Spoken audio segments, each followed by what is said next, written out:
이거라. 이렇게. 나게. 이렇게 이래.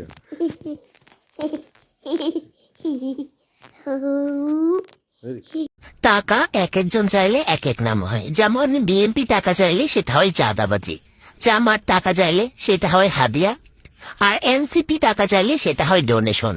আর অন্যদিকে বউ টাকা চাইলে সেটা হয় কাবিন, জামাই টাকা চাইলে সেটা হয় যৌতুক, আর গরিবরা টাকা চাইলে সেটা হয় ভিক্ষা। আপনি কি জানেন নির্বাচনে একজন এমপি প্রার্থী কত টাকা খরচ করতে পারে? সর্বোচ্চ 25 লাখ বা ভোটার প্রতি 10 টাকা। কিন্তু বাস্তবে প্রায় কেউই এই আইনটা মানেন না। শোনা যায় একজন প্রার্থী নির্বাচনে 10 কোটি, 20 কোটি, 50 কোটি টাকা খরচ করেন, কিন্তু নির্বাচন কমিশনে গিয়ে বলেন খরচ হয়েছে মাত্র 25 লাখ টাকা।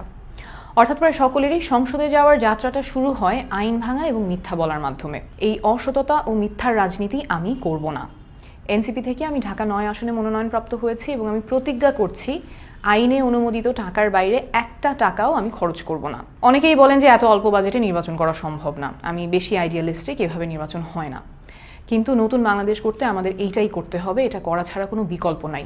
কারণ নির্বাচনের খরচ যখন 10 কোটি 20 কোটি টাকা পার হয়ে যায়, তখন নির্বাচিত হওয়ার পরে সেই টাকাটা তুলতে চাঁদাবাজি, টেন্ডারবাজি প্রায় বাধ্যতামূলক হয়ে যায় এবং এইভাবেই রাজনীতি সাধারণ মানুষের কাছ থেকে ছিনতাই হয়ে চলে যায় মুষ্টিমেয় কিছু সিন্ডিকেটের হাতে। আমরা একটা দৃষ্টান্ত স্থাপন করতে চাই যে সততার সাথে রাজনীতি করা যায়, নির্বাচন করা যায়। ঢাকা 9 আসনে আমার মোট ভোটার সংখ্যা প্রায় 47 লাখ। নির্বাচন কমিশনের আইন অনুযায়ী আমি মোট ব্যয় করতে পারবো 46,93,580 টাকা এবং এই টাকাটা আমি আপনাদের কাছ থেকে চাই। নিচে আমার ব্যাংক অ্যাকাউন্ট এবং বিকাশ নাম্বার দিচ্ছি, এগুলো একদম নতুন অ্যাকাউন্ট। কত টাকা আসছে এবং কত টাকা খরচ হচ্ছে সেটা স্বচ্ছভাবে আপনাদের সবার সামনে প্রকাশ করব প্রমাণসহ।